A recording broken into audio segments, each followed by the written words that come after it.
Hello, everyone, and welcome to Inside D2Football. I remembered to have us on screen when we stopped rolling the intro video this week. So welcome back to Inside D2Football. We're going to do the Week 10 recap, and of course, we are going to look at all the top results from this past weekend, take a look at our projections for the upcoming release of the regional rankings. And guys, this is actually the last show we're going to do before we see the playoff field. Can you believe we are already at that point in the season?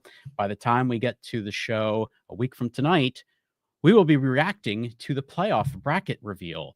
After all these exciting weeks of play, we're already getting down to the playoffs. So Tony Nicolette will be joining in just a couple minutes. In fact, he's joining the green room right now. Tony's actually remote today, but he is going to join us because he was at one of the top games of this weekend, that being the Saginaw Valley State Cardinals at Ferris State.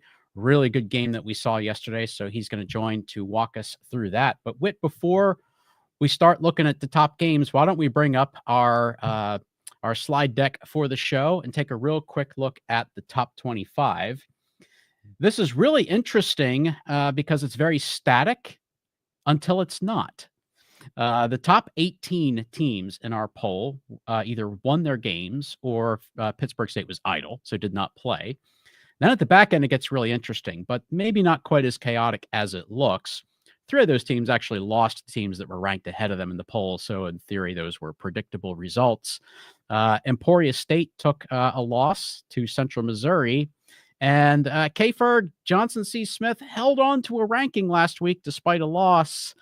Looks like they might slide out of the poll this week. It took a loss to Livingstone. Was that on your bingo card this week for them to lose that game? It wasn't. I was really hoping that they would find a way to get it together.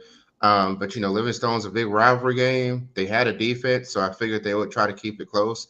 They played it just how I thought they would. They would, shut down the run game, force Darius Ocean to pass.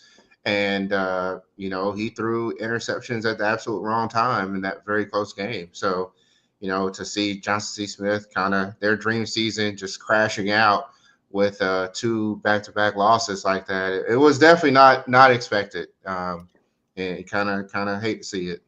Well, those Blue Bears have been a tough out for the last couple of years, so I don't know that it was shocking. But also, not so sure the season's over yet for Johnson C. Smith, but we'll take a look at that when we get into the regional rankings a little bit later on. That situation might not be as bleak for them as it might appear at first.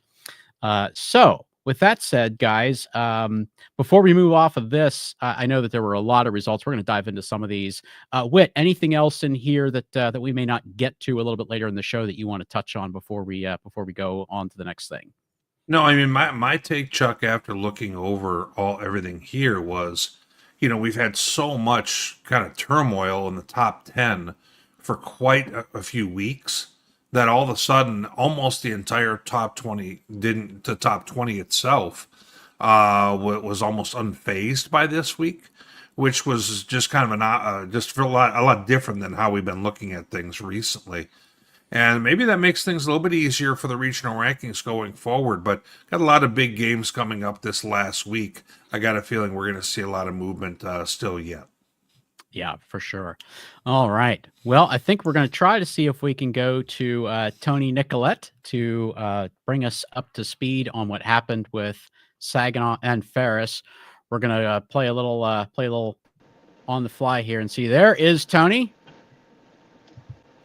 Hey guys, how are you? All right, we can hear you loud and clear. So, Tony, you were at what was probably the game of the week yesterday. I got to watch this morning. Really good competitive football game. I think it was a lot of what we expected to see. But you were there, saw it firsthand. Give us your reactions of how this one played out. Yeah, no, and my thanks to Rob Bentley and Steve Brocklebank and all their staff for having me up to the game. It was a great atmosphere yesterday. Beautiful weather, which seems to be the thing I say the most, but Michigan, you don't take that for granted, especially in November.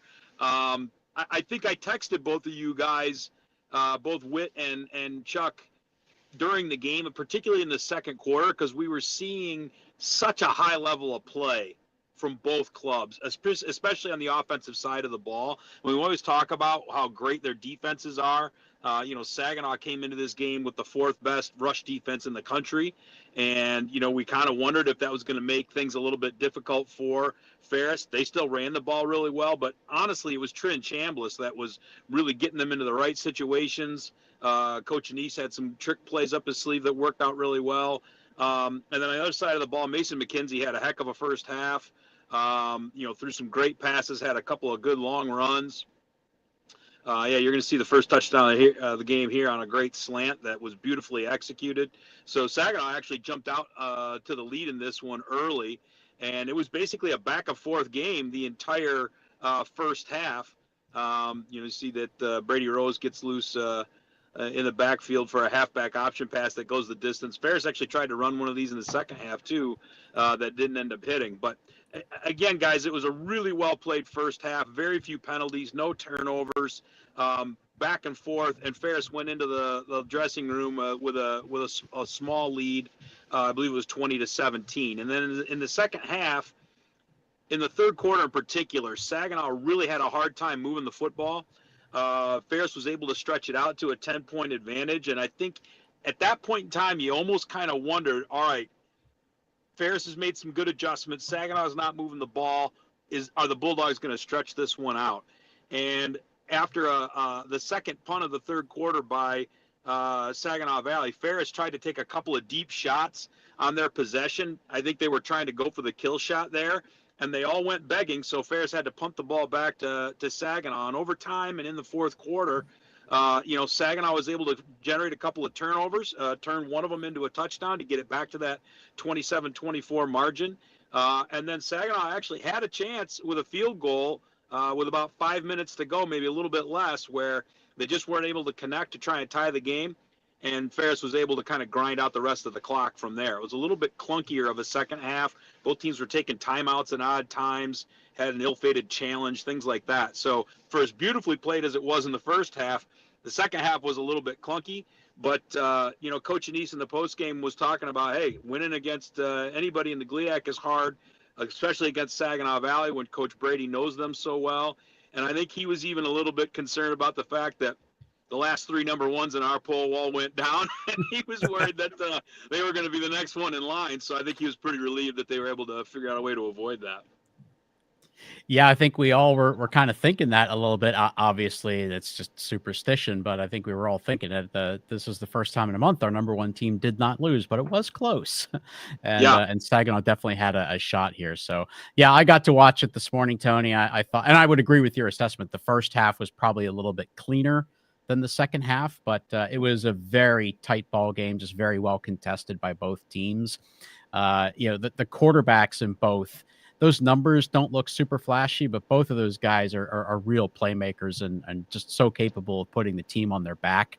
The way they led the team, both of those guys led their team in rushing, obviously in passing yards. And I think both guys punted as well at one point during that game. So a little bit of doing it everything for both of those teams. So. Yeah, our buddy JJ Boehm, who does the play-by-play for Saginaw Valley, actually commented that he didn't realize that Mason McKenzie punted left-footed. So take for that what you will. So, but yeah, the Cardinals have got a lot to look forward to. I know this season's probably not going to end up in a playoff berth, which I think is disappointing for them, particularly when they feel like they probably should have beat Northwood earlier in the year, and then they'd still be sitting there with only 2 losses at this point.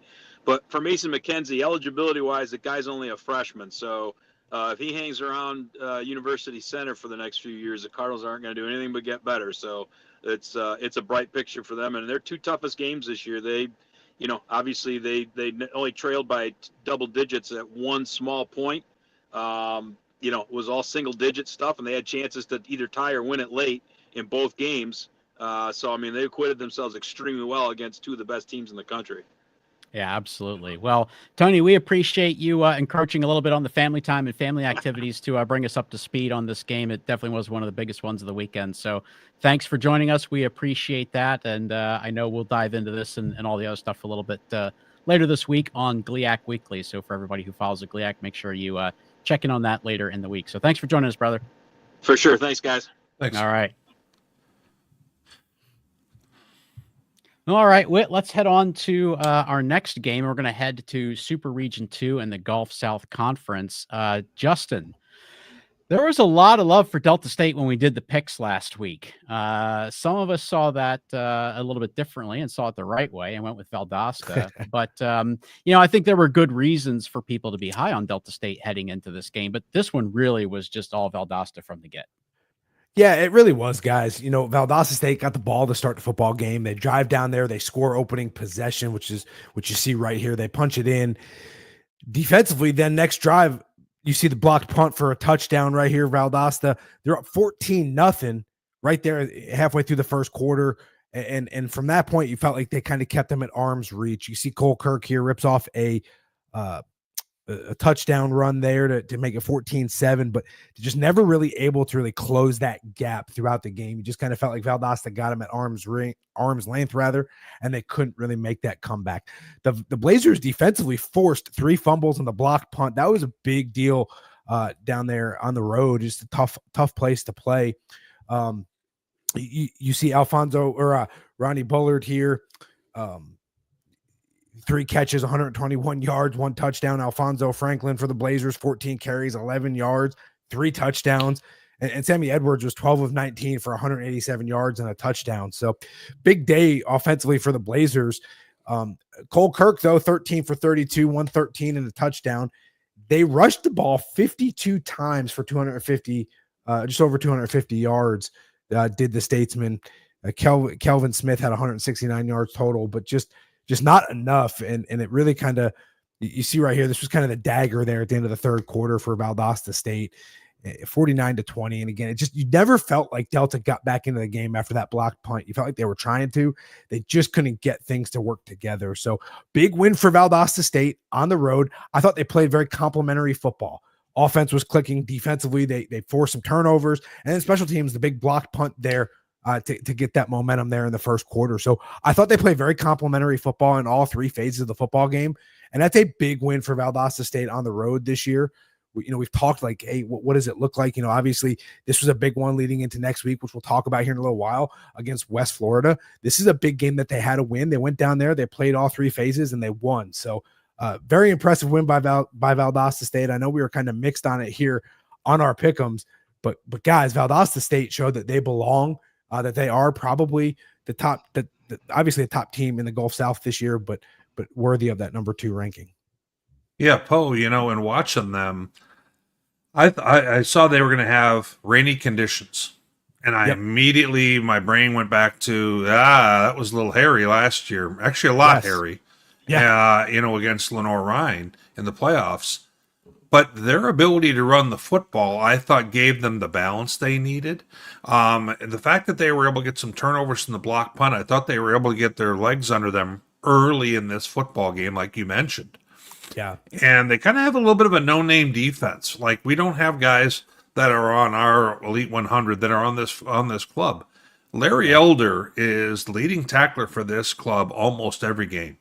And he'll come hit you. And you watch their defense, the fact that, they held Cole Kirk from 13 to 32, and they can be a dangerous team that, Delta can offensively. I don't think they were nearly as concerned about the yards they were giving up offensively because they really weren't fruitful at that point.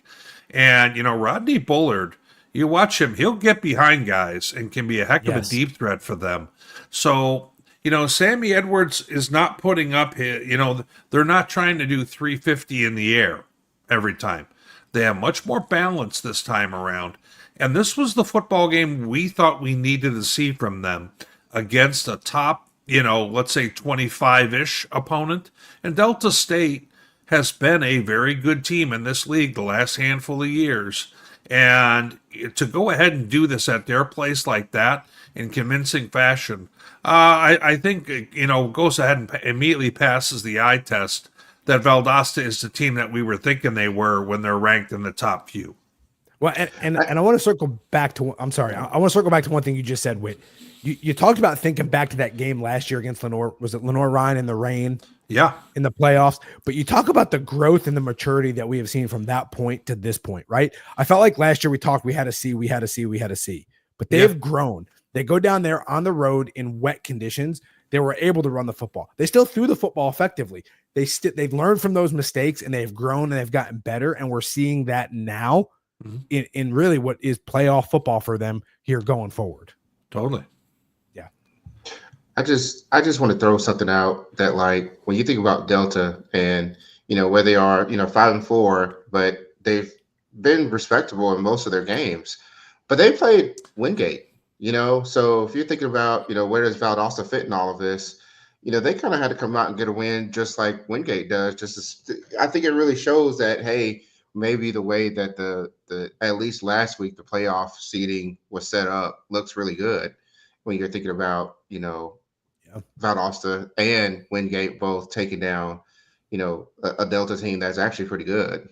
Yeah. Yeah. Delta State has, I think it's the highest SOS in the entire country right now. Right. It's really, really, really high. So, Right. But yeah, no, great opportunity for Valdosta State to really kind of show us that they are the elite team that we had them ranked as. So, Whit, our next game is going to take us to the RMAC. Pueblo really needed to have this one. They are probably the better team this way. I think we all felt that this year they are the better team. They've, for most of their existence, they've really kind of been an equal for Mines in the RMAC. Right. But the last couple of years, it's definitely been Mines conference to run. And, with Pueblo looking like the better team this year, I felt they really, really had to have this. And it was a good win for them.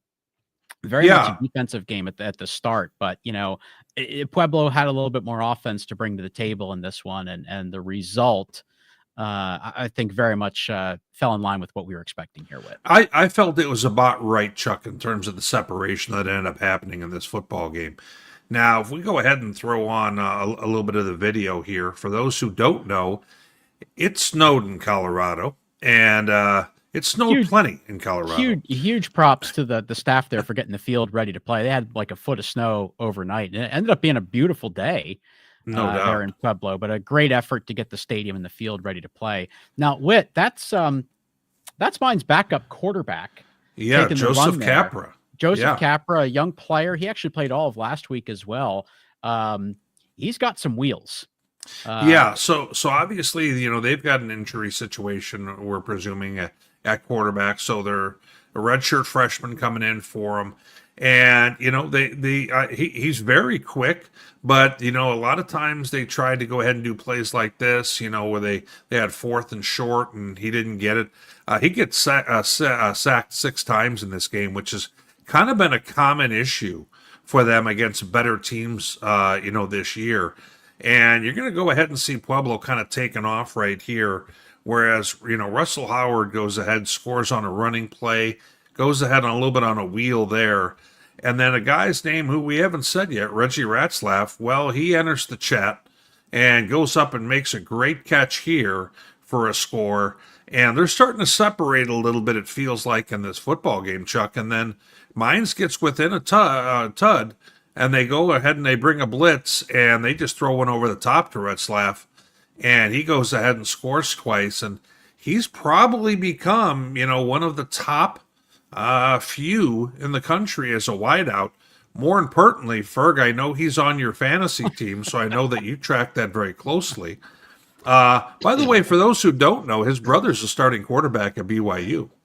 And, if Retzlaff hadn't kind of timed out on D1 time, he probably would have been there with him, to be really frank. So they played college together, and quite a combination, he and his brother as collegians. And, Pueblo now, all of a sudden, their only loss, Chuck, is to Grand Valley, and what ended up being a competitive ball game. And, they're sitting right now as the number 1 team out in SR4, and they kind of played like it in this one, I felt like. Well, it's been a trend for Pueblo when they really play well in a good game. Reggie Retzlaff is a big part of it. That's been a trend for them all year. So the fact that they've really kind of here with Roman Fuller, I think that's really a really well-timed change for them. And the fact that Roman Fuller is really hitting his stride with this offense couldn't come at a better time for them as we head into the stretch run and get into the playoffs. I think Pueblo is really well positioned to absolutely be the number 1 seed. Now they still have to get through Shadron next week, I believe, right, Whit? Yes. So and they're a tough out. They're a tough out. So you still got to take care of that. But I think they are very well positioned to get into the playoffs here at 10-1, clearly be the number 1 seed. And then if that bracket has to go through Pueblo, they will be a very tough out. Yeah, I think all of that, and at the same time, it feels like we're kind of turning the page on Mines. This just has not felt quite like their year. What are they? I think they're 0-3 against teams that have a record of 500 or better, or somewhere in that neighborhood. They really struggled with Shadron, like you mentioned, and they just haven't been able to have that same kind of pop offensively that they did, in years past. And they've been on a heck of a run, but right now, for them to make the playoffs, they're kind of on the outside looking in. It's just not their year. I mean, it's hard to be elite every year, man. I mean, exactly.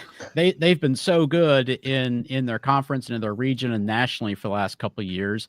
It's just not their year. It's a little bit down. I think they have something there with Capra. He's going to need a little bit of seasoning, a little bit more experience, but I think they have something there, and they rebuild the offensive line a little bit and come back stronger next year. I think that they'll be right back in the mix. Yep. All right, where are we heading next? Okay, well, apparently Whit joined a reunion of the roadies from the last Motley Crue tour. Is that what we're seeing here, Whit?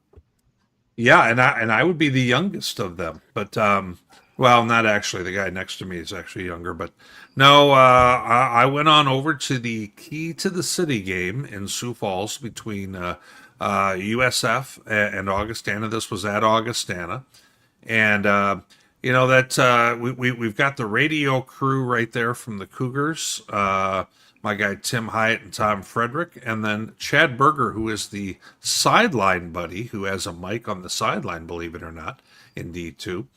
And getting on ready for the game, kind of rainy and cold and windy, Chuck, which is pretty much not the most pleasant weather to go see a football game, if I'm going to be really honest. But, they got the game all the way in, and it didn't rain too much during the contest. So, as we kind of look ahead, we can see here what the outcome was that we had, and well-fought football game.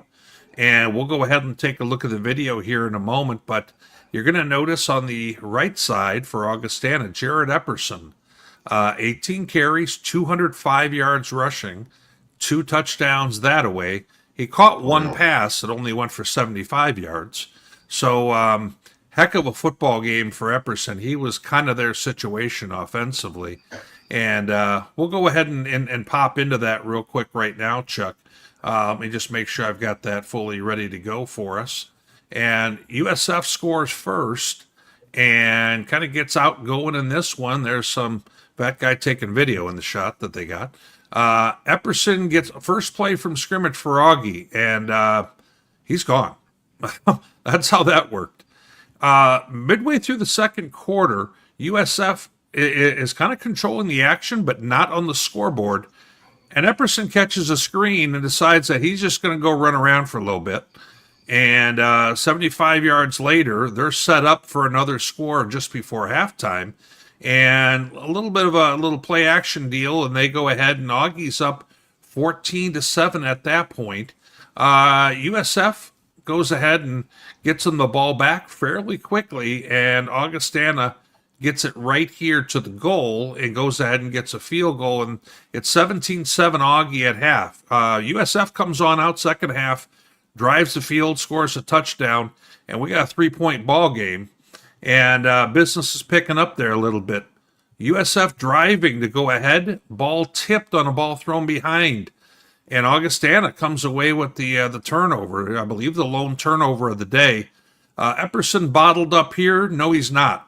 He's going to take this one for a house call, and this is the kind of effort he had in this game. He looked like an All-American in this contest, and USF keeps battling here. They get within 6 points, and 27-21. The Coup fans are going crazy here, and we got a Hail Mary to try and end it as Cam Dean's on the run just to get it off, and nothing there, and Augustana gets the key they get to keep it for a second straight year. And Chuck, considering the fact that this is an 8-4 advantage for USF in this Key to the City series, Augustana's on a little bit of a run, winning it twice in the last 2 years. Yeah, and it felt like, first of all, I thought Sioux Falls actually acquitted themselves really, really nicely, because I kind of felt, even though I picked them, that was for a little bit of theater here on the show. I kind of thought Augie's probably the better team, and I think that they proved that they are. But it was a very good showing, I felt, for USF in that game. But, Augie, Matt, I think maybe I've probably had them underrated all season long. I think maybe the start of the season was a little disjointed for them. I think they opened with Mary. And then they played South Dakota State, which obviously we didn't expect them to win that game. And then they took the early loss that we didn't really see coming. To Moorhead. And since then, they have just really become the dominant team in the NSIC. Well, it was really an interesting game in that, Chuck. We were 5 minutes to go before half. Augustana had 1 first down. Sioux Falls had 11. Score was 7-7. So Sioux Falls did not take advantage of the opportunity they had in that first half when they were marching up and down the field. Then Augustana hits them with the Epperson screen and gets the ball back, and all of a sudden, just like that, it's 17-7 at half, which really felt like that was a tough separation when for 75% of that half, Sioux Falls had outplayed them.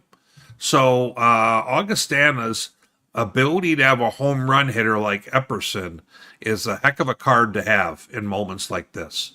And you can see his elusiveness and quickness in those highlights. And right now, Chuck, they're a 2 seed. They may still have a chance to knock on the door for the 1 seed yet, because they play a tougher opponent in the final week of the season. Who knows how all that math works out? If you're Augustana, you're still essentially playing to see if you can get the 1 seed, though. All right. And we'll take a look at that bracket. I also think, and we'll touch on this, I don't think it's over for Sioux Falls yet as a potential playoff team. So, yep. So we're trying to cover as much of the country here as we can, spread this around different conferences. Let's head to the Lone Star. But actually, we're going to go up to Oregon, because this game, while it's a Lone Star Conference game, was an Oregon home game for the Wolves.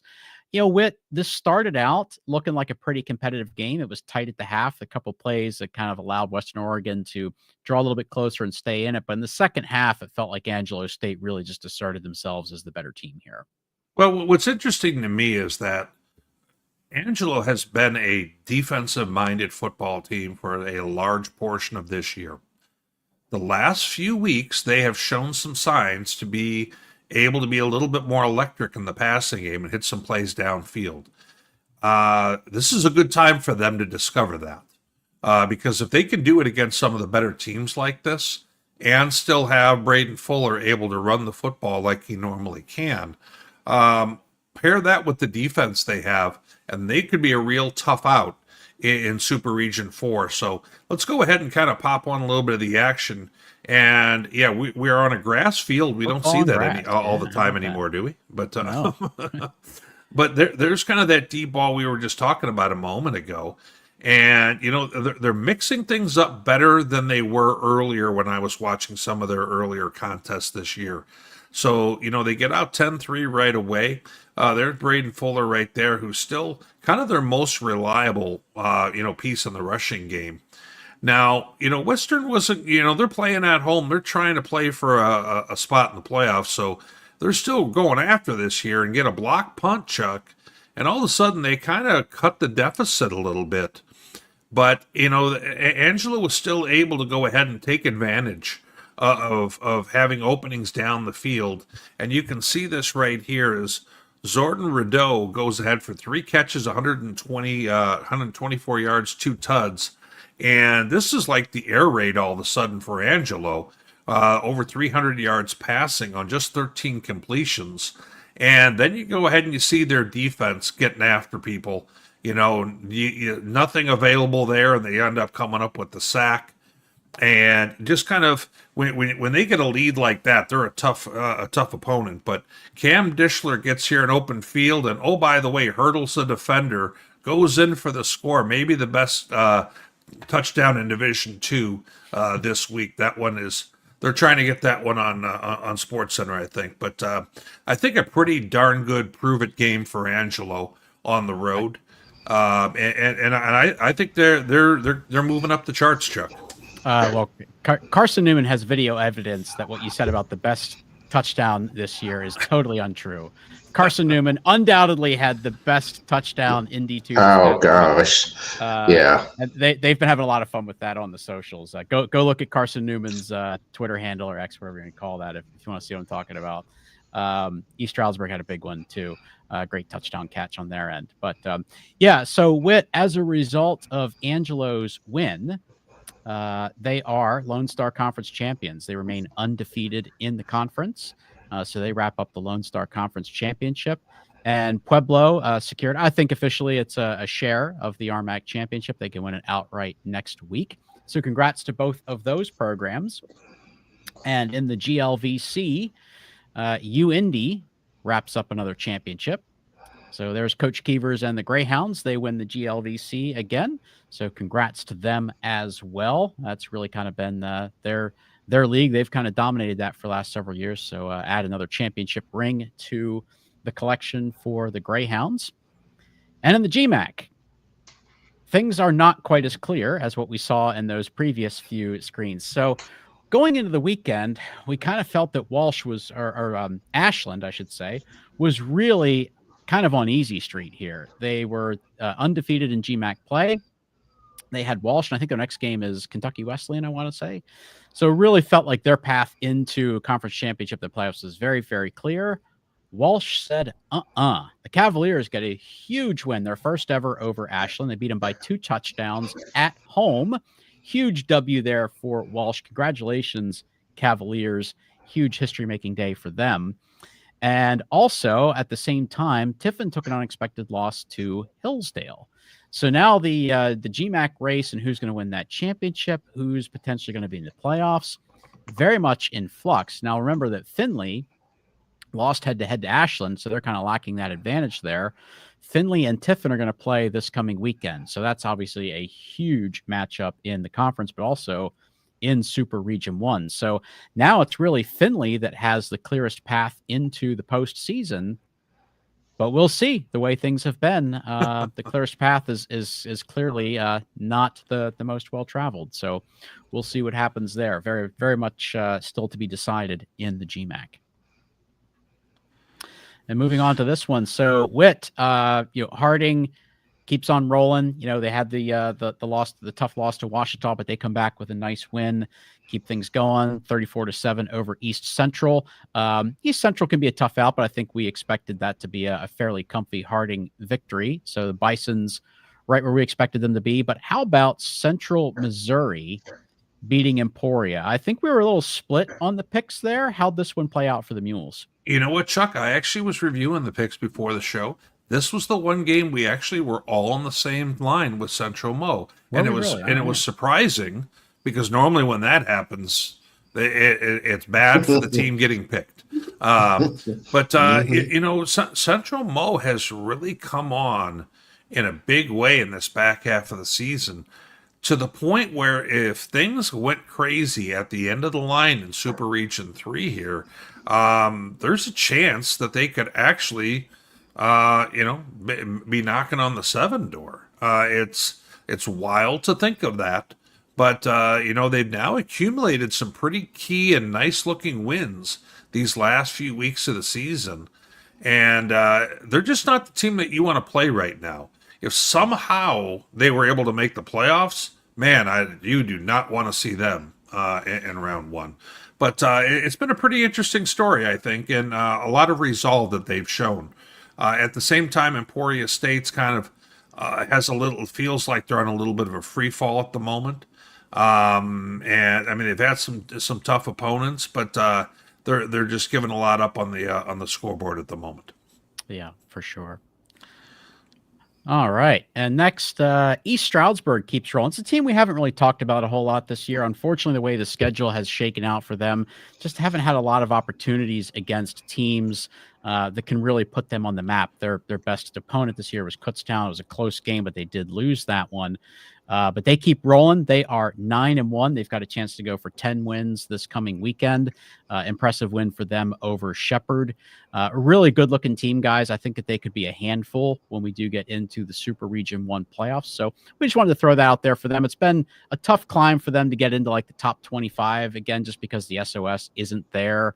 The quality wins over good teams, just not there for them, but a very good looking team. And on the other side of this, K-Ferg. Clark, and now this is, first of all, it's a great rivalry game because these schools are so close together. So talk a little bit about that and a great win here for Clark Atlanta. Well, Clark went to go play the neighbors. That's what they call Morehouse. And, Clark, the team that was winless last year, now is going to the SIAC championship game. How did they get there? Well, Fort Valley, who they held the tiebreaker over in that kind of a head scratcher first game where Clark came out and blazing and beat Fort Valley, lost to Albany State. And that opened the door for Clark to walk right in, and they did. And that sets up a rematch with Miles in the SIC championship game. So certainly congratulations to Clark Atlanta and huge turnaround from 1 year to the next. It's a great story. It's a great story to go from winless to playing for your conference championship. That doesn't happen in very many levels of football anywhere. So amazing result. Congratulations for everything that they've done there at Clark Atlanta. Coach Keaton and his staff, man, they deserve a lot of discussion and recognition when we talk about National Coach of the Year candidates for what they've done down there. So let's stay in Super Region 2. So K-Ferg, we have to talk about what happened on Saturday, but also what's going to happen this coming Saturday. Oh, it was such chaos. The CIAA was such chaos. Oh my gosh. I picked Virginia to win this game. I was like, I was a little iffy on Virginia State, and boy, did they just take it to the Panthers. And in particular, VU was uncharacteristic in having 3 turnovers. So that really helped VSU out quite a bit. They played this game. VSU had to not just win this game, but they also needed Johnson C. Smith to lose. And that's exactly what happened. And so now you've got this interesting rematch, next week. They got to play each other again. This time they go on a neutral field, and VSU walks in as actually the number 1 seed in this game, and VU is number 2. Probably not what you want to see in terms of rematch. But guess what? We were going to get a rematch regardless of what was going to happen, whether it was this game, whether it was John C. Smith has already played both of these schools. We were going to get something. But now it's, back-to-back weeks of really these two. And, if you're a CIAA follower, you always wonder what would it be like if the CIAA North, the old CIAA North, they actually went to this format, because there was always that chance in the past that this would happen, and now we have it. So it's a really interesting format for sure. But yeah, we just know that the conference championship game is going to be played in Virginia, and it's not leaving the state of Virginia. The trophy is not leaving the state. K-Ferg, I have to think it's going to be a pretty incredible environment on Saturday, having 2 teams from Virginia. Geographically, they're not really even that far apart. Not too terribly far from Salem, Virginia. I have to imagine the environment there on Saturday is going to be pretty awesome. Yeah, they travel pretty well. The fact that they're really big rivals. Yes, this is going to be an incredible game. I believe it's like the mayor of Roanoke who actually helped to get the championship game. He's a VUU alum as well, if I remember correctly. So there's so many different ties and storylines to this deal, and there's a lot to talk about when we get to the rankings, the regional rankings. But this game actually played a huge part in that, and it's just really exciting to see 2 really strong teams going to go at it again on Saturday. All right. Yeah, looking forward to that. It's going to be a fun one. All right, let's stay in the Southeast. A couple of results out of the Gulf South that will obviously have an impact here on the rankings as we see them and the rest of the way this plays out. Justin, we haven't really talked a whole lot about West Florida recently. Good win here for them, and the Argos are kind of still keeping their name out there as a potential playoff team. But this was a really good showing for them on Saturday. Yeah, it was. After starting 1-2, they've rattled off 6 wins in a row, setting up a pretty big game in Valdosta this Saturday. So that they've hung around. They're in the playoff picture, based on the projections and the rankings. So a win this Saturday, it surely will give them an opportunity to be in contention for it. A loss you would think would take them out of it. So again, big game this weekend for Valdosta. They had to take care of business this weekend against North Greenville. They did that 35-14 rather.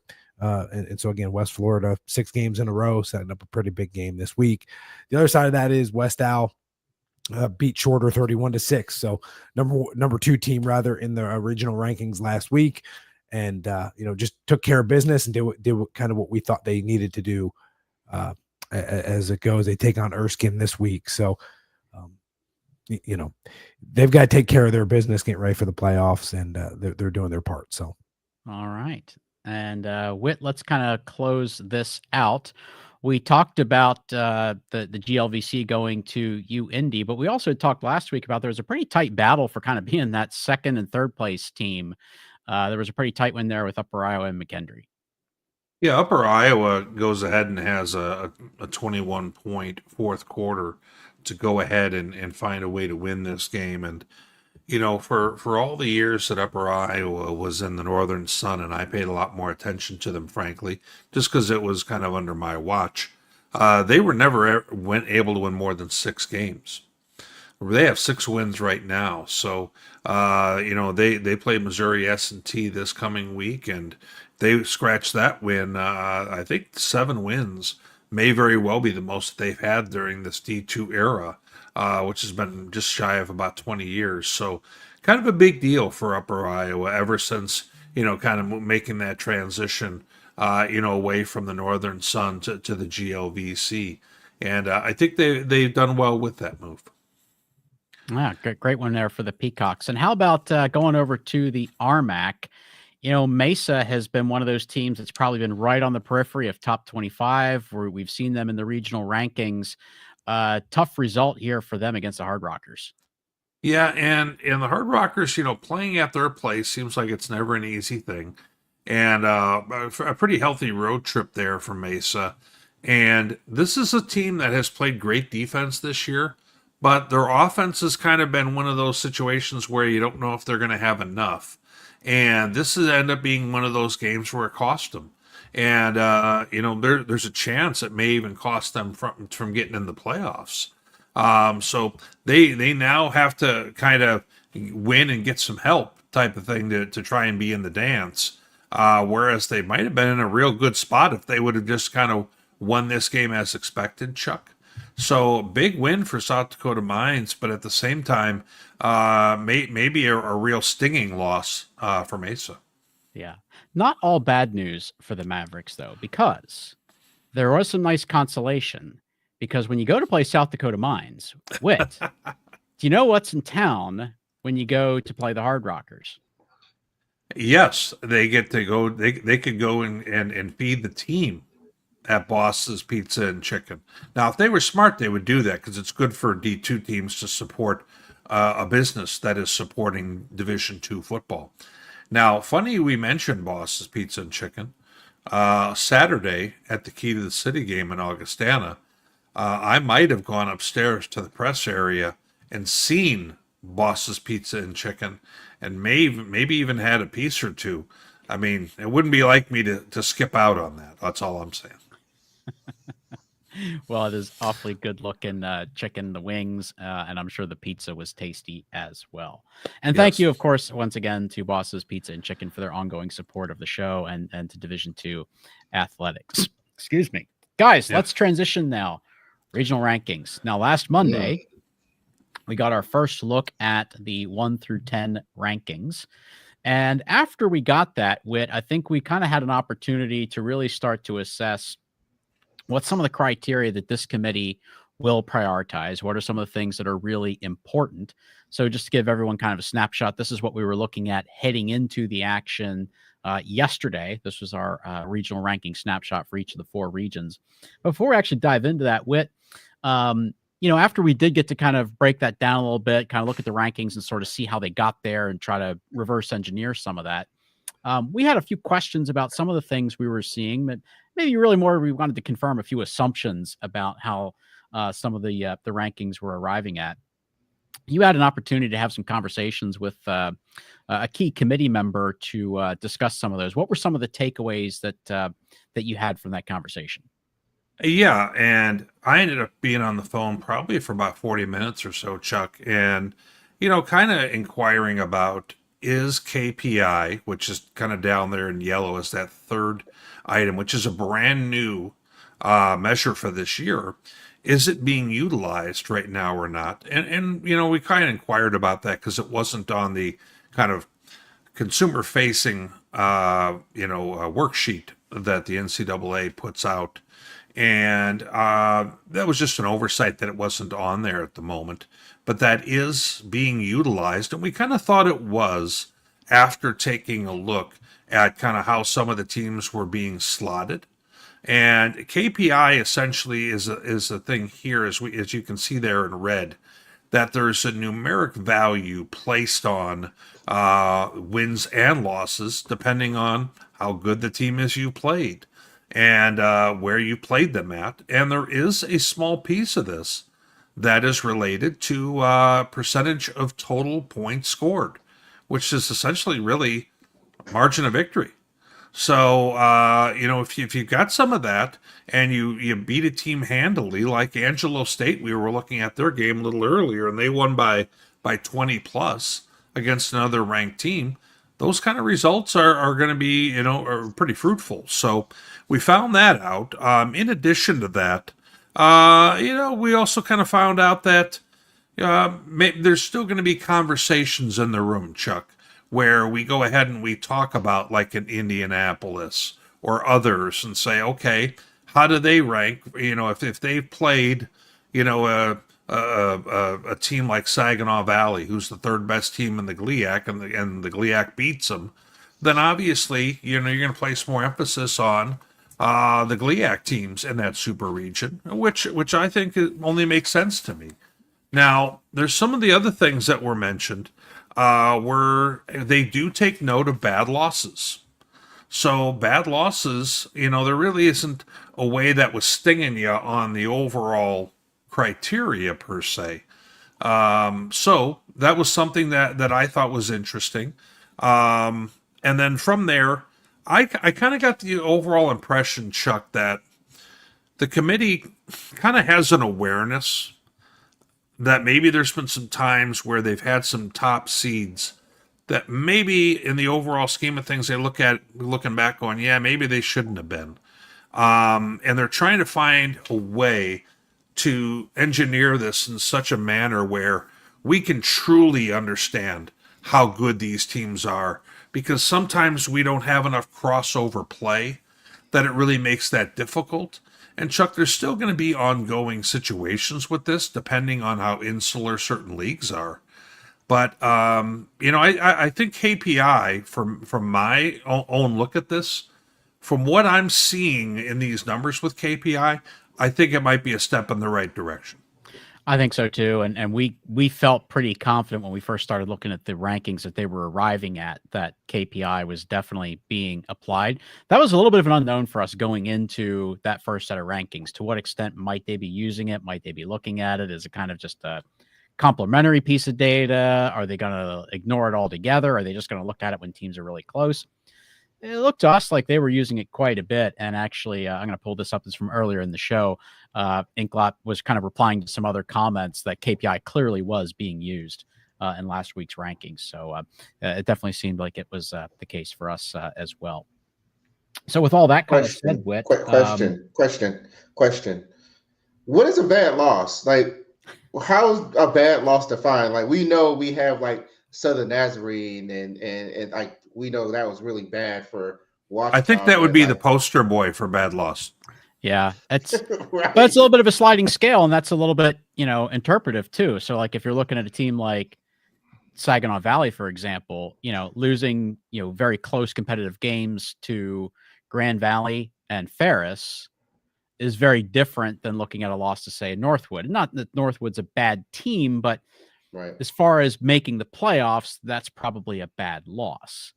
But that is a very subjective thing, K-Ferg, to your point. Yep. Yeah, I would think that they would look at that as anybody you play that's a 500-ish team or worse. I would say, because in this company, most of these teams shouldn't be experiencing those losses. I mean, we give them credit for beating teams who are over 500. It kind of Right, makes sense to ding them the other way if you lose to a team that's below 500. Yeah, makes sense. Well, Chuck, that kind of moves us to kind of what we see to be our projections for Super Region 1. You and I went ahead and reviewed things this morning.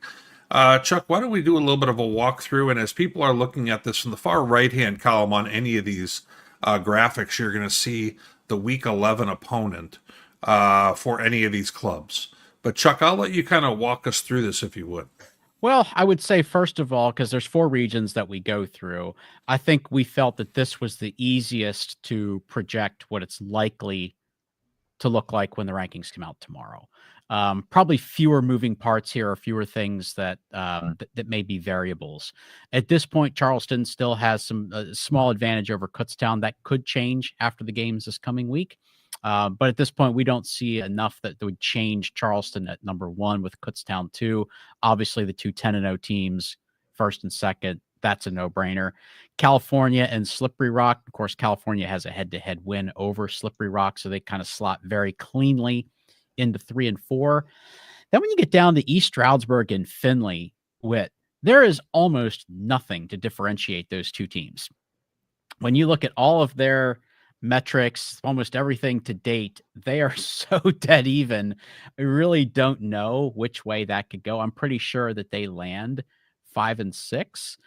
We kind of leaned East Stroudsburg here because when you look at the loss, each team 9 and 1. When you look at the loss, Findlay's showing against Ashland at home, not so good. They lost by a couple of scores. Ashland clearly in control that whole game. Versus East Stroudsburg's loss was to Kutztown, a 10-0 team. Obviously highly ranked in the rankings here, high KPI. And the Warriors had a chance in that game down to the very end. So I kind of feel like that might be something that differentiates those 2 just a tiny bit, but that could go the other way. Then you get down into a whole bunch of teams that we're not sure they really want to make the playoffs. Obviously they do, of course, but Ashland taking the loss to Walsh really just knocked them from an almost sure thing to it's going to be really questionable now, and they're going to need a little bit of help. They are still there. They are still in the running. Now New Haven, of course, is likely to be the highest ranked Northeast 10 team, which means they only have to be 9th or higher to make the field. Now, if they're 7th or higher and they're not even earned access, that would be preferable, because then we have more latitude about who they can play as an unseeded team versus if they go in as an earned access, they have to play at number 2. So we'd actually prefer to see that happen. Now, the bottom half there, again, Ashland's still in play. Assumption, we actually have them as a 9th place team, even though they're really the only 3-loss team that's kind of in play here, because they do have 2 quality wins. They actually beat New Haven and Bentley head-to-head. That's why we have them at 9th, and then Bentley kind of closing out the field. Tiffin maybe still, if things go crazy, they get a good win over Findlay, possibly still in the running here. But really the top half of that bracket, guys, is pretty locked down. Obviously, we still have some important games to play here, but for now, it felt like, Whit, tell me if you disagree, but for now, it felt like this was the easiest bracket to project. Yeah, I think 5 and 6 for the second straight week, we were kind of looking at it going, wow, those 2 are very similar. Now, the committee went with East Stroudsburg a week ago over Findlay, one versus the next in terms of the sequence. I don't think either of us saw any real reason to change that here. Findlay's numbers have increased a little bit more in that window of time, but not what I would call to be noticeable. So I'm in full agreement, and I thought that you and I didn't have much challenge coming to a consensus on that at all. Right. Well, agree. One question, one observation. Like 5 and 6 are so interchangeable because they're not really seeded anyway. You're exactly right, Ferg. So it just feels inevitable that East Stroudsburg, if everything held, they're going to play, somebody from the PSAC West. That's what it feels like. But saying if everything held, though, Ferg, it never seems to. Well, that's the problem. That's true. That's true because we have the GMAC, right? And it does feel like New Haven or a Northeast 10 team is going to make it. That's what it feels like. Oh yeah, I would fully so. agree with that. Yeah. I think New Haven will be in the bracket as long as they don't blow it against Pace. I think New Haven is very likely to be in the bracket now. But again, K-Ferg, kind of the big variable there is if they're in as an actual team in the top 7, then the committee compare them with any seeded team versus if they go in as an earned access, they have to play a number 2. And that actually really worked against the committee last year because they were an earned access team and they had to get on a plane to go to Charleston. Versus if they hadn't been an earned access team, then they actually could have driven to Kutztown, and then we wouldn't have had some of the other switching that happened. So we'll see. Absolutely. Let's take a look, Chuck, at the super region that you and I were banging our head on the table about hours ago, because this one here, it starts off easier, and then it gets real muddy. And Chuck, if you and I did our little, kind of coming together on these, I think that you and I could come away with a whole new 5 through 10 if we tried it all over again. I think things seem to be that close. I'll let you start at the top and then get into the fun stuff. Well, I think we feel pretty good that based on where teams were last week and the results and the metrics that we see this week, still feels pretty likely that Wingett's going to be the number 1 team in this bracket for another week. Now, we do have Valdosta State going up to the 2. That still could be a little hairy, but we have them going up to 2 as a 9-0 team with some of the metrics that they have and the KPI that they've got. West Alabama at 3, and then Carson Newman at 4. Those feel like they fall into place pretty nicely and pretty cleanly. Now, after that, I don't know. We think we feel pretty good about Lenore-Rhine sliding into 5. But after that, man, if you just look at the CIAA teams, and I know that the committee doesn't look at it this way. They have to look at the whole picture in totality. But it's really kind of messy even if you just look at those CIAA teams, because if you look at the 2 teams that are actually going to play for the championship, we don't think they're really even in the top 10 at this point. The highest ranked team really is likely to be Johnson C. Smith, even though they lost their last 2. Remember, we don't necessarily look at the fact that they're 0-2 the last 2 weeks. We look at the fact that they're 8-2 overall. And they still have really good credentials, right? They have 5 wins against teams that are over 500. They have head-to-head wins over Winston-Salem State, over Virginia Union, and Virginia State. So it kind of leans towards they probably should be up there ahead of all those teams, maybe in the 6th spot. Another big variable is where does Miles land in this? They're 8-1. The SOS isn't quite as good, but they do have 3 wins over teams that are over 500. We kind of think that they're kind of be right there, and maybe that's 7-8. I think West Florida's back in the picture here. Now, Whit, you and I kind of both thought Emory and Henry got jobbed last week and that they should have been on the page. They were not. We project them at 10th. I'm not going to be surprised if we see Virginia Union or Virginia State on the 10 line tomorrow. But at this point, I don't think anything's going to surprise me about how the bottom half of this one looks.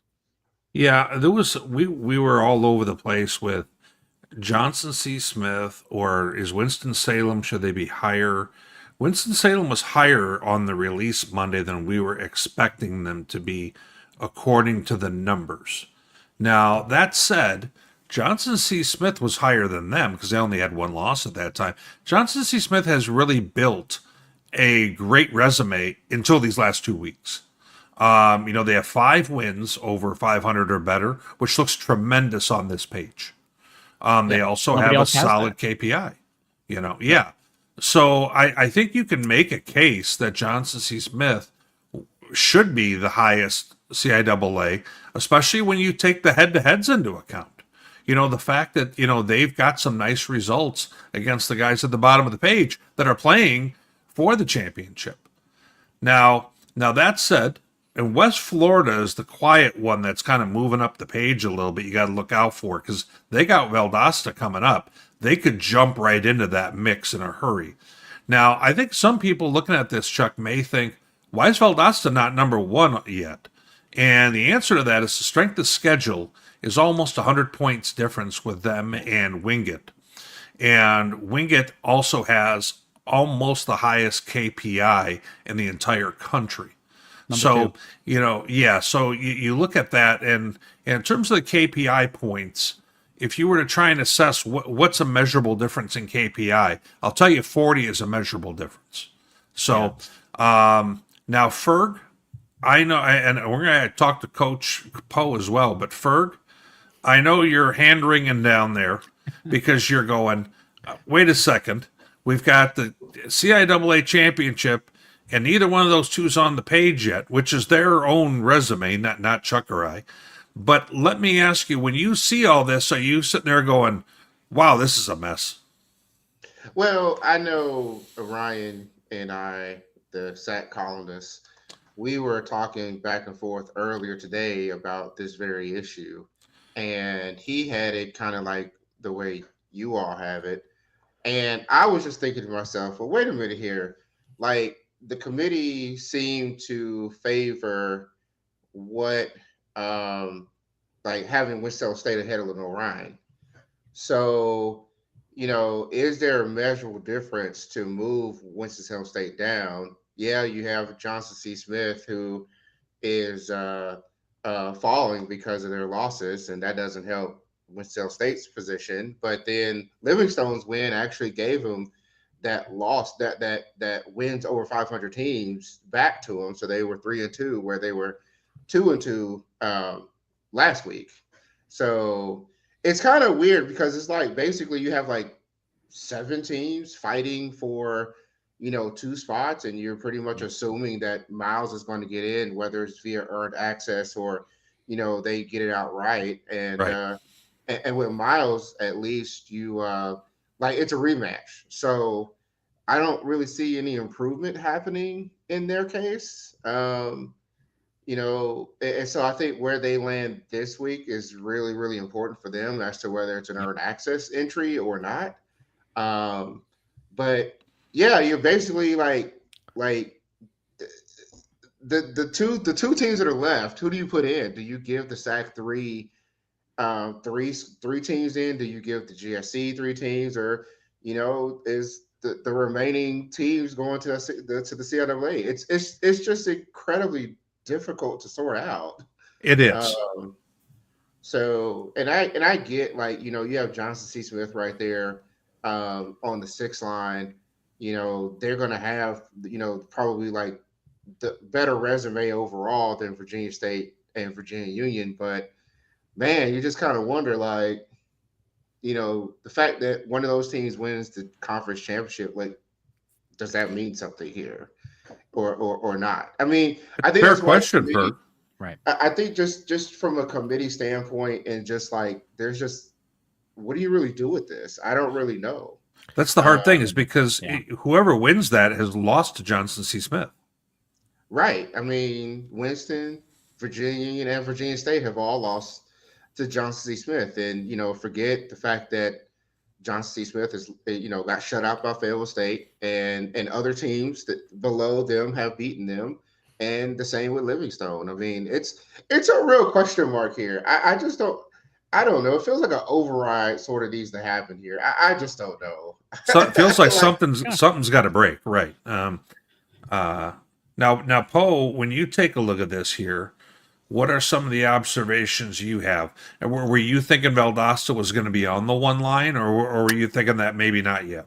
I don't think they're going to get there yet. I could see them jumping to 2. I don't know. I think they win this week. I think that strengthens that argument to get you there.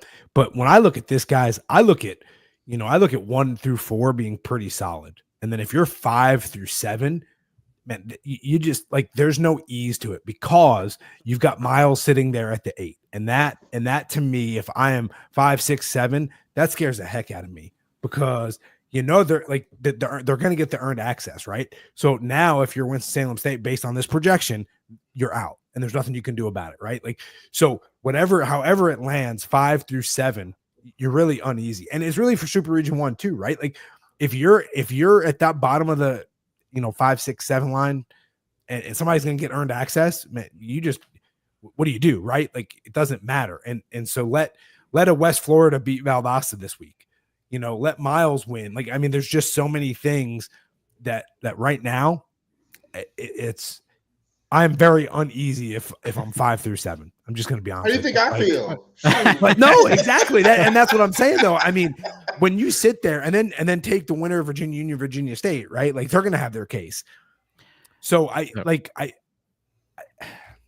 at this and I'm saying I want to be 1 through 4, not 5 through 7 right now. Or, Justin, when you and I talked earlier, I think we pretty much agreed that probably everybody except Wingate really wants Valdosta State to beat West Florida, because West Florida beating Valdosta, all these other teams do not want West Florida to have a really, really good claim to make this bracket. So I think they all probably want Valdosta State to just keep West Florida out of the picture. Yep. I don't know what you really want in the SIAC, because if Clark Atlanta beats Miles, maybe that knocks both of those teams out of the top 9 and frees up another spot for, another CIAA or another SAC. But maybe it's just better to have Miles take that spot and move. I don't know. Well, and I think the way it sits right now. Go ahead. It's a rematch. It's a rematch. So like that's going to take that win away from Miles if Clark wins, right? And I think that's going to basically shut the SIC out. That's what I think. I think you're right. Yeah, mine. Yeah. Well, but I think the other thing too is right, like, and it's kind of been that age-old discussion. So look at like Johnson C. Smith and Winston-Salem State. Let's say you're not playing this week, so do you pick up a game? Do you add a game late to try to bolster your numbers? Right? No, I don't think so. I mean, it's not worth it. No. Yeah, but if you don't play and then you get bumped out, like if you're Winston-Salem State and you're not going to play right now, you're out.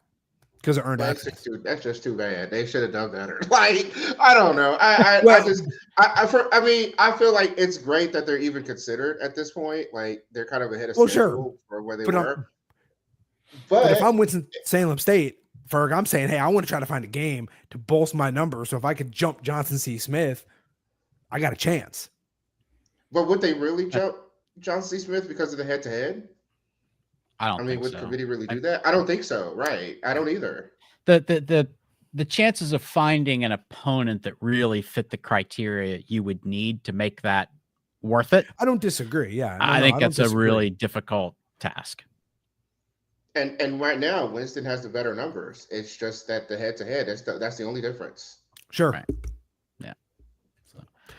So much either way, it's uneasy.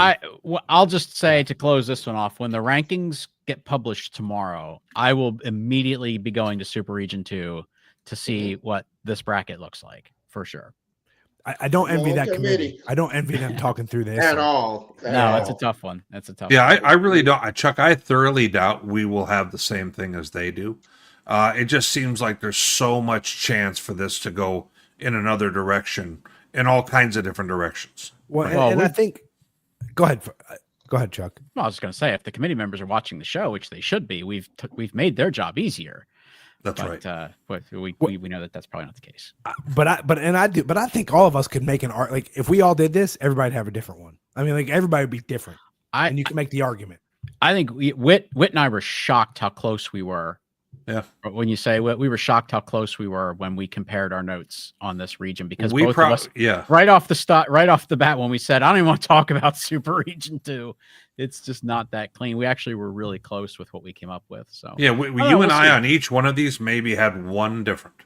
So yeah, we'll see. So, maybe it's not as hard as we think it is. We'll see tomorrow. All right. That was a slog to get through that. Super Region 3. Whit, I'm just going to punt this to you because I'm going to let you kind of do the walkthrough here. I think as far as the takeaways for me, it's kind of looking at the fact that we do still have a number of 7-3 teams that still have a shot here at the back end of this bracket. Well, I will talk first about the front part because I think we have about half of the comments area is folks who are represented in Super Region 3, 1 through about 6. But we feel that there's not really a big need for them not to be consistent with how they got there with these rankings a week ago.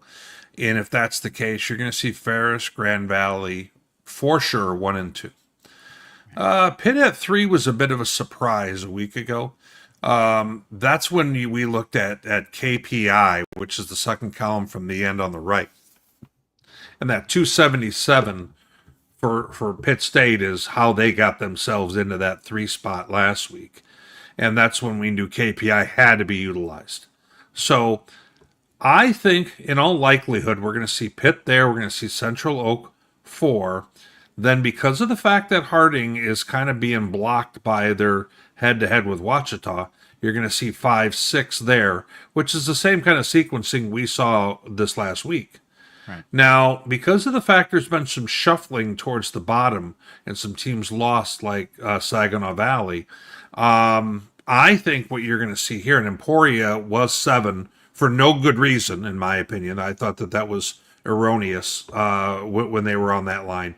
I think Emporia falls all the way out with their loss because they didn't have the numbers for 7 last week, and Ink and I chatted about that. Neither one of us could figure that one out, to be honest. But as I look at this here, we think this is the right time for Indy to be on the 7 line. They're going to end up being on the 7 line anyway with regard to earned access here anyhow. But the numbers really suggest that. Their KPI at 226 helps them out immensely, and 4 and 1 over 500. Now, if we move down the page a little bit further, Chuck, this is when we start to see.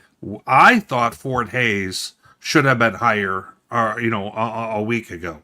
Matter of fact, I don't even remember if they were on the page or not. But no, I don't believe they were. Yeah, and when you take a look at their KPI. And you take a look at, they've got some nice wins, notably 1 over Central Missouri, and they're kind of blocking a Central Missouri team that's really trying to bully their way into this chat here. And then Saginaw Valley does not have any key wins. And I think that's kind of where we were at with Central Mo has beaten Pitt State, and that's a big win. Right. And then you look at Saginaw has played very close to teams, and that really playing close only gets you so far. Well, their best win is Indy, but we've seen Indy's not getting a ton of respect here as well. So, exactly. So, and we think there's enough separation that Indy doesn't get hurt by Saginaw in this case with a head-to-head. And if you take a look at that KPI measure, Southern Arkansas and Henderson, it just seems like they're a little distance from the rest of the crew. Also, not very many wins over 500. We could see Southern Arkansas on that 10 line. I don't think it would be warranted personally, but that's kind of where we're going. Now, Chuck, you and I did chat, and I said I felt that Harding should actually be on the 4 line. And that's not to mean that the committee's going to go that way. I personally was feeling like if you take a look at things here, that the way Central Oklahoma's been slipping over the past few weeks, and Harding slipped one time this year, hasn't slipped a lick otherwise. And you take a look at Harding's KPI, which is easily stronger than Central Oklahoma's, I think that warrants a bit of a separation with them and Ouachita, who doesn't have a great KPI in that company. And I personally would like to see Harding on the 4 line as what I feel is the top GAC team. Ouachita's lost to Southern Nass. If we're looking at bad losses, you can't ignore that. And I would like to see Harding on 4 line, and I'd like to see Central on 5 and Ouachita on 6. Personally, Chuck, I feel that's more fitting with their abilities. But I don't think that they're going to go out and do that. And I think what you're going to see, Chuck, is what's on the page. No chance they're going to do that, in my opinion. Absolutely. I get what you're saying. I think you're making a good argument. If you put Harding and Ouachita back on the field again, what happens? We know that's a toss-up game. Probably would go Harding in a rematch there. And I would take Harding over Central Oklahoma definitely for sure. I don't think that Central Oklahoma would have enough for Harding's defense, and at this point, I'd probably take Harding over Pitt on the field. So I get what you're saying, but when you look at what the committee actually has to work with, the results that they have to work with, I just can't see how they would be able to justify to all the other committee members and the coaches how you put Harding ahead of Ouachita. They have to make that result count. Yeah. Unless they felt that they really had justification to say Ouachita has the worst loss of anyone in the country. Anyone we're talking about in any of these regions. It's so wild that one team, Ouachita, they have the best win and they have the worst loss. I mean, it's incredible, right? They beat Harding. That's probably the best win on the board that anybody has. But they also lost to Southern Nazarene, which is by far the worst loss that anybody has. If you felt that loss to Southern Nazarene reflects so badly on Ouachita and their qualifications, maybe you could do what you're suggesting with. I just don't see any way that the committee is going to do that. And unfortunately, I think that probably does block Harding from being any higher than where they are right now, unless the committee starts to course correct a little bit and says, well, Pitt State with the 2 losses, maybe we want to move them down. But if they didn't last week, I don't see why they're going to this week. So I don't think you're going to see any changes there in that top 6. Yeah, and if I were a betting man, I would 100% agree with that. I'm just thinking if I was on the committee, I would make a real case for Harding being in that 4 spot. But and I'm not so crazy about Pitt being in the 3 spot while we're at it. No. But it is what it is. And after 1 and 2, I think that you could reshuffle that deck in a few different ways. Yeah. And again, talking about like Super Region 2, there's some teams there at the bottom that a lot of these other teams just do not want to see make this field. If you're Pitt, Ferris, Washington, you do not want to see a Fort Hays or Central Missouri get into this bracket. And probably not Saginaw either. Yeah. No doubt about it. It's just a heck of a super region. It really is. Yeah. Well, right, let's go ahead, Chuck. Are we done here? Any other comments from you? We good? Ferg, I'm sorry, Ferg, you had something to say. I missed that. I'm sorry. Yeah, I'm just thinking about the consistency, like, and sort of the logic there. Like Harding's numbers are great, right? But that head to head, does that matter? Does that get watered down? And that just really stands out. I actually like Pitt at 3. I actually like it. I mean, you play a really tough schedule, and you're sort of getting rewarded for that. Going 7-2. Agreed. I actually like it. And so I think this one just seems so just cut and dry unless somebody just really slips up next week. That's fair. If Harding ends up on that 4 line, though, you're going to say, Wit sniffed this out. No. But I think you're right, though, guys.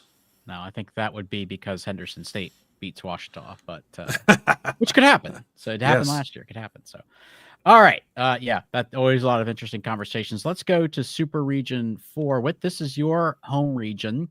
By the numbers of teams, it's the smallest region. So this is actually the region where we expect that we'll probably see a couple 3-loss teams in play. And we do. And we also see a couple teams that lost this past weekend that are not necessarily out of it yet. But let's start back up there at the top, Whit. Again, I think with the previous region, I think the 1 and the 2 teams very easy to arrive at with Pueblo and Augustana. Do you see it that way too? Absolutely. And if you take a look at their opponents that final week, Augie's got a chance to bump up a little bit in some of the figures, and I think it's going to be really close right there.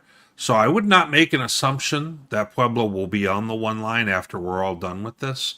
But I think, Chuck, if you were to go all the way down the line and say who's got the worst loss, Pueblo lost to Grand Valley, Augustana lost to Moorhead. That might make that a deciding factor right there alone. Right. But after that, Chuck, 3 and 4, 3, 4, and 5, we think that Angelo's going to move up a spot from 5 to 4. They're trending very well. They just beat a team that gave them a pump up in KPI. I think Minnesota State's almost going to have a hard time holding them off in that 3 spot. But Minnesota State, Mankato, we still have them on that 3 line, but I wouldn't be shocked if Angelo was there. It really doesn't make a whole lot of difference at this point because they would both get a home game nonetheless, come playoffs. But Western Colorado, we had them drop down a spot. When you take a look at their KPI, Chuck, that really jumps off the page if you look left to right there on that 5 line of 166. That's quite a bit lower than the top 4 we just mentioned. And they're only have 3 games above 500 or greater teams. I think that this is where that's going to really kick in for them. And the strength of schedule of theirs being 471 currently. Now, they could get a little, boost back because of the fact that they're having to play Colorado Mesa to end their season, that if they win that game, it's going to help their numbers. But, a lot of these teams have some tough games ahead of them. So if you take a look, Central Washington, we don't think is going to move one lick from their spot. If you take a look there, they got Western Oregon. And we have Bemidji entering here because, Chuck, last week, the 7, 8, 9, 10 were Sioux Falls, Western Oregon, Mesa, and Mines. All 4 of them lost. So, like if you're Sioux Falls and you were on the 7 line, how far do you really fall if everybody behind you lost too? Right. Well, Bemidji didn't. And Bemidji has a head-to-head against them. Sioux Falls has better numbers if you just take a look at the page. However, Bemidji, they're going to be next to each other on the page. So Bemidji's going to get the 7 spot, we think. And if that's the case, it's only as good, they're only getting in if they win. Because they're hosting Augustana, and Augustana's playing for the top spot. So if you're a Sioux Falls, for example, despite the fact that you lost Augustana, like we saw earlier in the show, you win against a winless SMSU. You're only going to have 3 losses. Now your numbers are not going to be helped because you're playing a winless team. So your KPI and some of those other measures are going to get hurt, but you have some other big games going on at the same time, Chuck, where Western Oregon can maybe play their way in if they were to win at Central Washington. Or maybe Colorado Mesa can win because they're playing against a team who's ranked in here with Western Colorado. So I think for that 6 and 7 spot, that looks like there's still a whole lot left in play here. I haven't thought about Bemidji in weeks. And then when I started to swag this out this morning, they were actually the team that came to mind when I started looking at, okay, did we get to the bottom of this? We're looking at 3 lost teams. Their qualifications are right there. And with them playing Augie, if they win that game, they're going to make the playoffs. I think so. And Augustana's always kind of had a tough time at Bemidji. Bemidji, real cold up there, and we're getting to this time of year where it's just not an easy place to play. And they play a physical brand of football. I mean, we saw them against Mankato earlier in this year. Those 2 teams went back and forth. Bemidji has beaten Sioux Falls. Bemidji just beat Moorhead.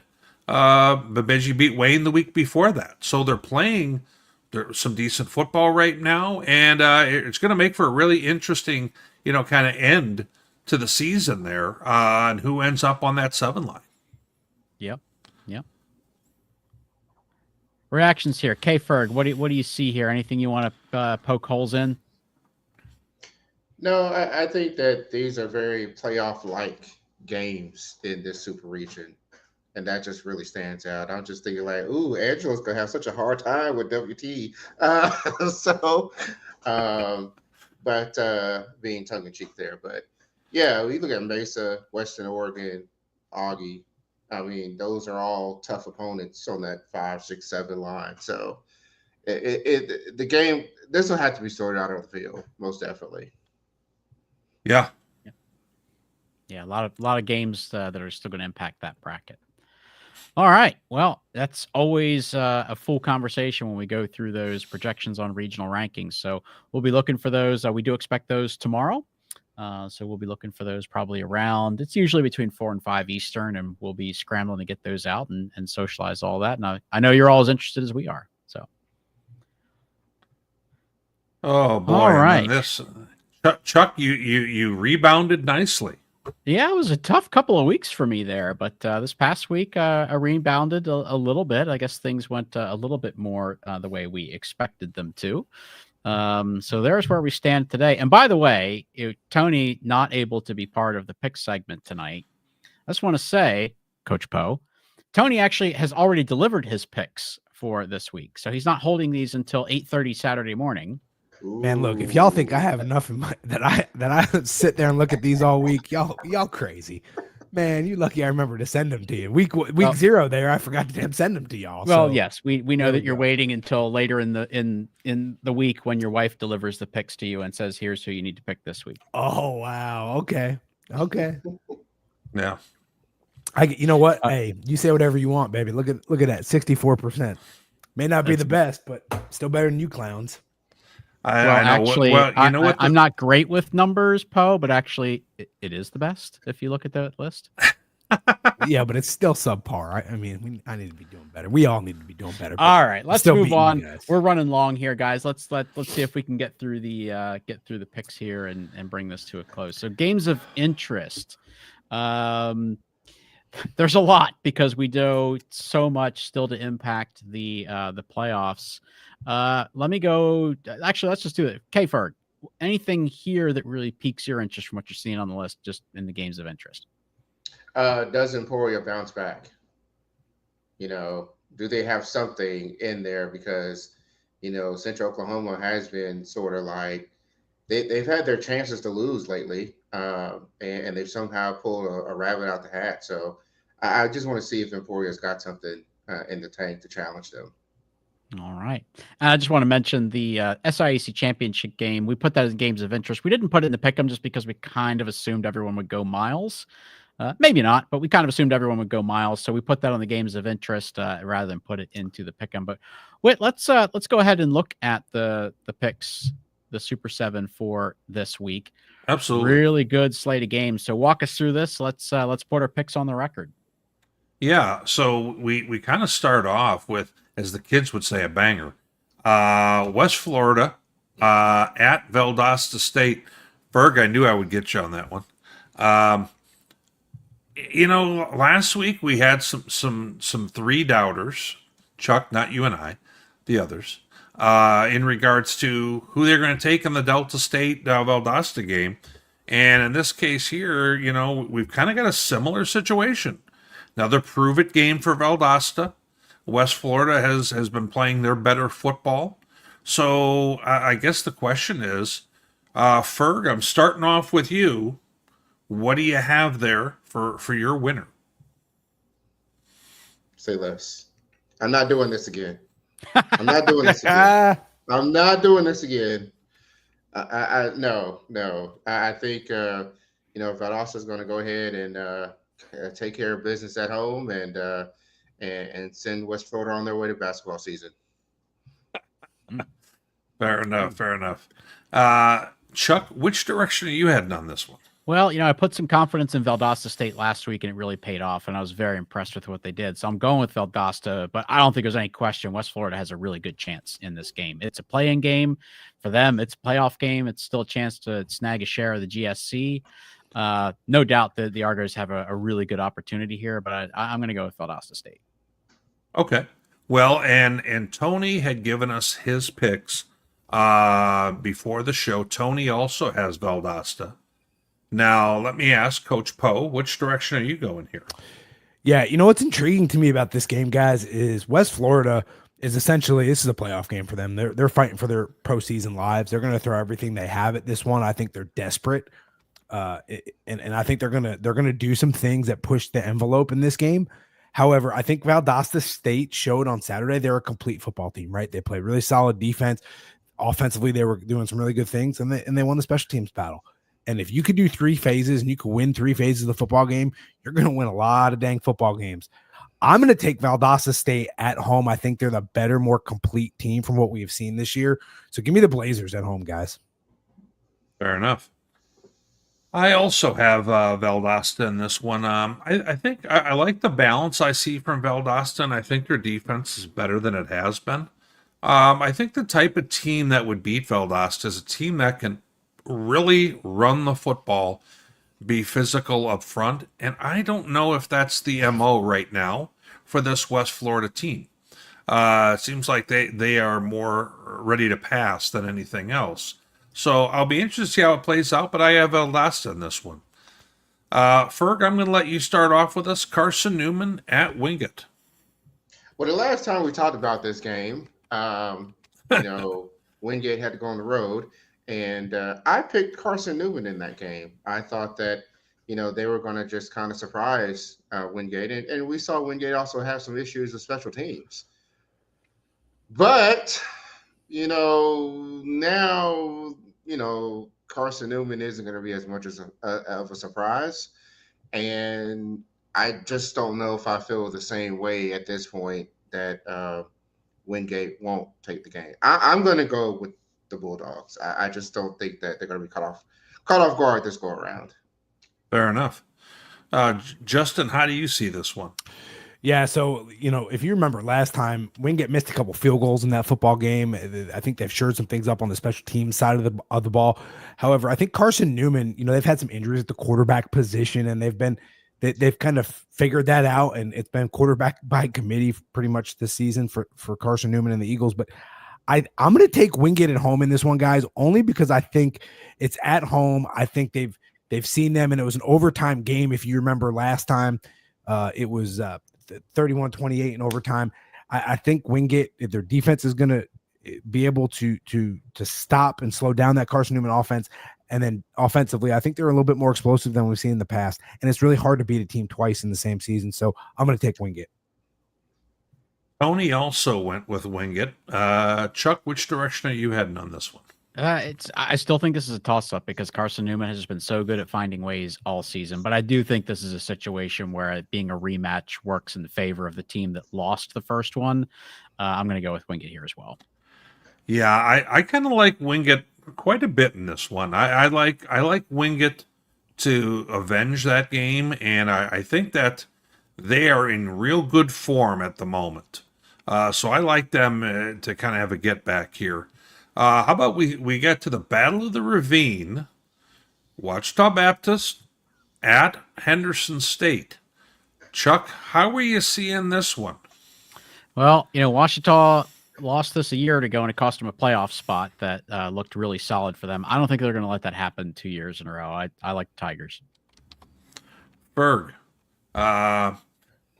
which direction are you heading on this one? Well, I'm a little concerned about Wichita's. It seems like they got some injuries, kind of sort of limping along a little bit, and that gives me a little concern because depth, I think, is a question mark, especially at the quarterback spot. At the same time, I just don't know Henderson. If they've got enough to really stack up against the defense. This is a really hard pick. I think that the solid money is going to go with Wichita still to figure this out.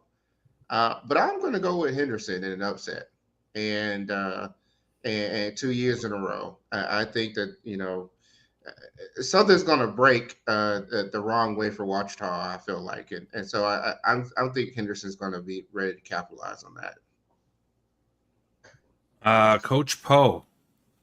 Now, Coach Poe, this one's got a little bit of back and forth right now. We don't have everybody picking the same, so this becomes an important thing. I don't know if you're going to be able to hold on to your advantage, Coach Poe. Well, so here's kind of how I feel about it, right? Like Wichita Baptist, I think they beat Harding. They have a slip up earlier this year. I think they've got to maintain that focus going into this big rivalry game. You got to almost kind of the winner of this game, particularly if you're Wichita, you have to put it aside. You can't let this game be bigger than your season and bigger than your championship aspirations.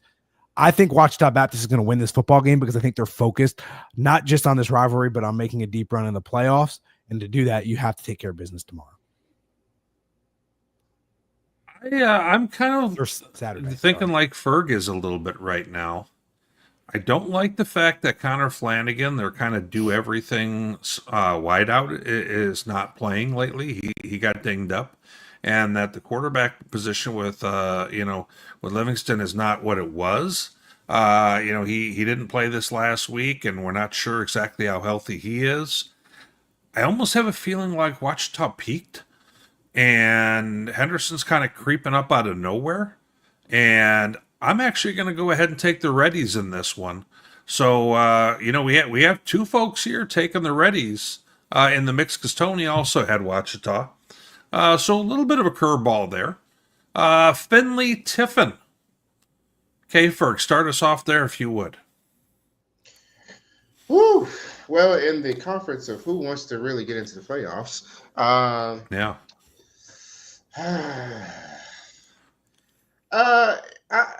The record, I'm going to go with Tiffin. I'm just going to say it. I think Tiffin's going to have a little bit of a bounce back for what they experienced last season. I think they're both two good teams, but I think that Tiffin's going to find a way at home. Chuck, I know you liked Finley earlier in the year, and then they kind of got hammered. Do you have trust back in them to win this game? I do, but I have more trust in Tiffin. I feel like they have performed in these moments a little bit more consistently than Finley has. So I'm kind of with K-Ferg here. I mean, I can see Finley winning it, but I'm going to go with Tiffin. Okay. Coach Poe, which way are you going on this one? You know, this one was back and forth for me, guys. I'm gonna take Finley on the road. I think they're primed to just continue the season they've had. So give me Finley on the road. And by the way, Tony has taken Finley. I'm going to go ahead and try and make up some ground here. I've liked in the back half of the year what I've seen from Tiffin. But at the same time, I have my concerns with both of the teams, to be honest with you. But I'll take Tiffin here at home in this contest. And then let's go ahead. We're going to move on to Western Oregon at Central Washington. Western Oregon still kind of holding on to a chance because they only have 2 losses in Division II to a potential spot in the playoffs. Central Washington, playing at home in this one. Chuck, how do you see this one? I think this is a pretty comfortable Central Washington win. Fair enough. Ferg, do you see it the same? Yeah. I kind of looked at the Angelo game and I saw 2 quarterbacks playing. That's always a red flag for me. Also Central likes low scoring games, and that's what this may be. So I also am going with the Wildcats. Coach Poe, are you going to step out on a limb here, or do you see it as Central Wash as well? Not going to happen. I'm taking Central Wash at home. Fair enough. I think Central Wash. I mean, if you take a look at that Angelo game, the end of it was kind of fluky, and they had another game that they lost earlier in the year where they had a special teams kind of snafu at the last moment. I think this team is better than most. I like them to win this game at home. Ferg, we have the rematch here: Virginia Union versus Virginia State, neutral site game. Ferg, you're going to be heading to this game, is that right? Yes, I am. Okay, so I'm sure you're making friends just by making the pick itself and putting a target on your back for your appearance. We both know that's the case. I am so this becomes an important pick on your behalf. What do you got? Oh man, well, gosh. Well, first of all, I have a question. Who picked Virginia State last week? Somebody picked Virginia State last week. I believe it was Tony. I think Tony might have. I know I didn't. Yeah. Right. So Tony was the one who had confidence in the Trojans. Kudos to him. I'm gonna put the you can't beat 2 teams to the side for a second because I think that Virginia Union is beatable again in this game. I think it's a little harder for Virginia Union to try to win this game again, mainly because I haven't really seen them sort of pull out all the stops, and I don't know what that looks like. It's kind of like what you mentioned earlier with Ferris, where, they're running halfback pass and things like that. Like you're just doing something completely different that, the other opponent hasn't seen. And I don't know if Virginia Union has that in their arsenal. Meanwhile, Virginia State, they seem to kind of do a little bit of unique things as well, and the defenses are relatively equal. I'm just really stalling because I really don't know who I want to pick. Well, Ferg, you know what? You gave us an intro. We'll come back to you last then, okay? That'll work. Because ironically, Tony has taken Virginia Union this time around. Now that said, Chuck, do you agree? Are you going with Jada Byers and company to get revenge in this game, or do you don't see it? I don't know. I mean, I kind of feel like maybe Virginia State won the game because they're just a little bit better. And if you're the better team, then I think you could win two weeks in a row. So why not roll with it? Yeah, I'm going to flop from last week, and I'll go with the Trojans this week. Feel like we're getting played in this one, Chuck. I am going to also go with Virginia State. I think that they can do maybe a few more things offensively in terms of, it doesn't have to be all about, Jada having a huge day.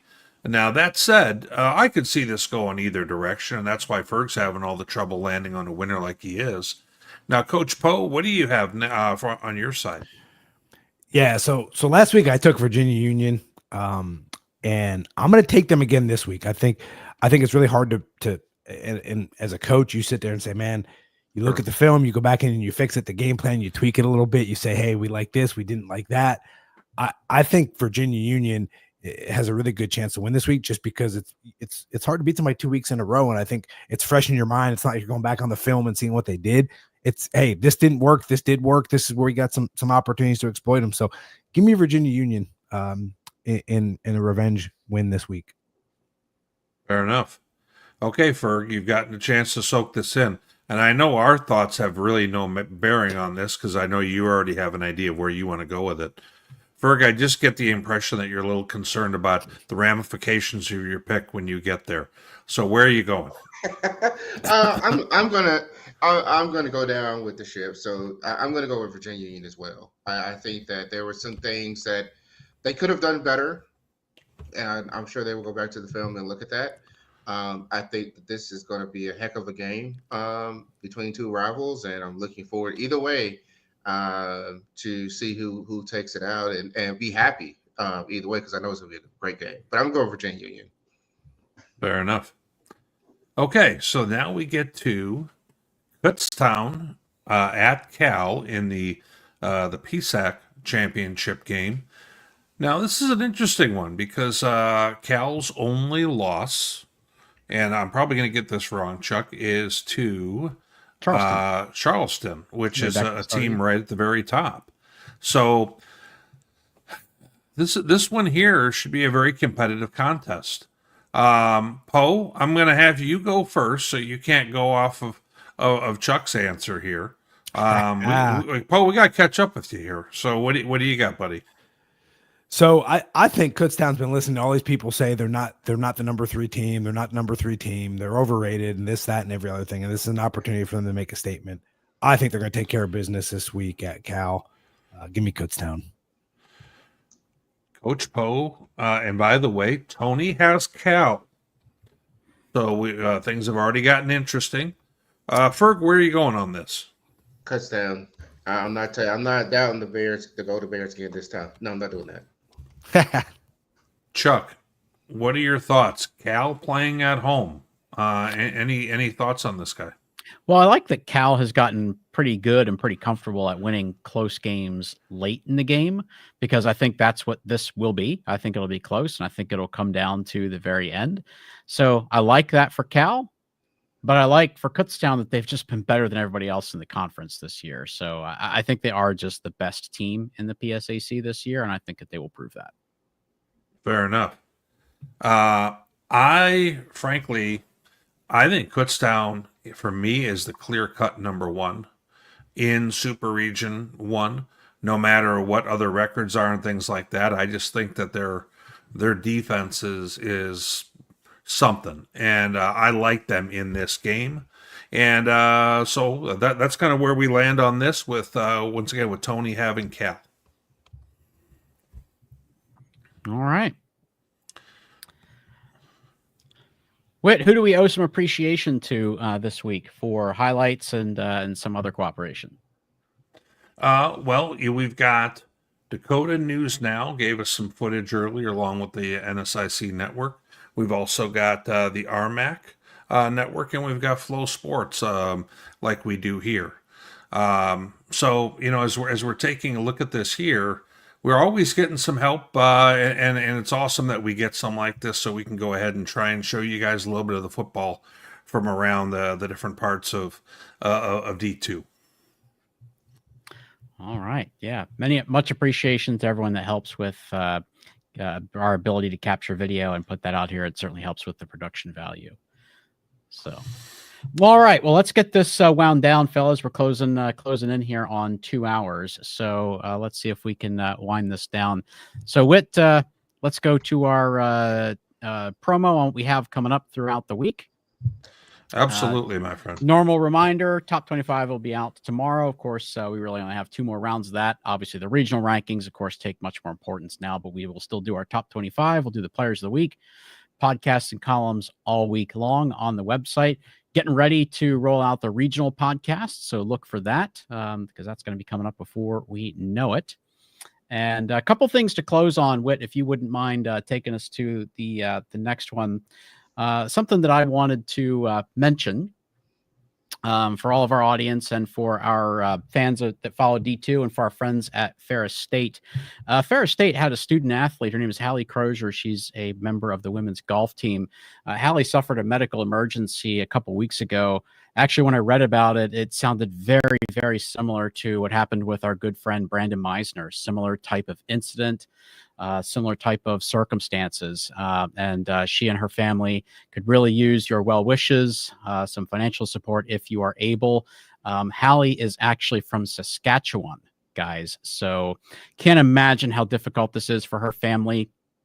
Obviously, just the situation itself, but the fact that she's hospitalized so far away from home in a different country, I'm sure this is just incredibly difficult for them. So the folks at Ferris State have been so kind and so good to us with helping amplify Brandon's situation and rallying some support for him.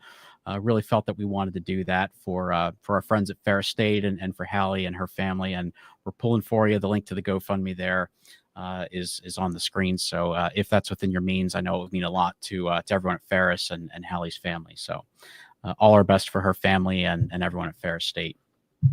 And with that, guys, we are at 2 hours. So final closing remark, just off scripted. Tomorrow is November 11th. Of course, internationally, that's Armistice Day. In this country, we use that opportunity to recognize veterans and Veterans Day. So for any veterans among the audience watching, special tip of the cap to you. Thank you for your support. Thank you for your service to the country. And let me be self-serving for just a moment. I want to say Happy Veterans Day to my mother, my father, and my brother. My mom and dad, Bob and Carol Bittner, both U.S. Army veterans, both Vietnam War veterans who actually met in Vietnam in 1968. So something that they don't talk about very much, but something I'm very proud of and always thank them for that on Veterans Day. So with that, we'll close the show, and we will be back Monday, or we will be back next Sunday, I should say, to recap Week 11, the finale, conference championship games, and of course, most importantly, reacting to the playoff bracket that will be revealed next Sunday evening. So for K Ferg, Coach Poe, Whit, and Tony, I'm Chuck, and we will see you guys all back here next Sunday for Inside D2 Football.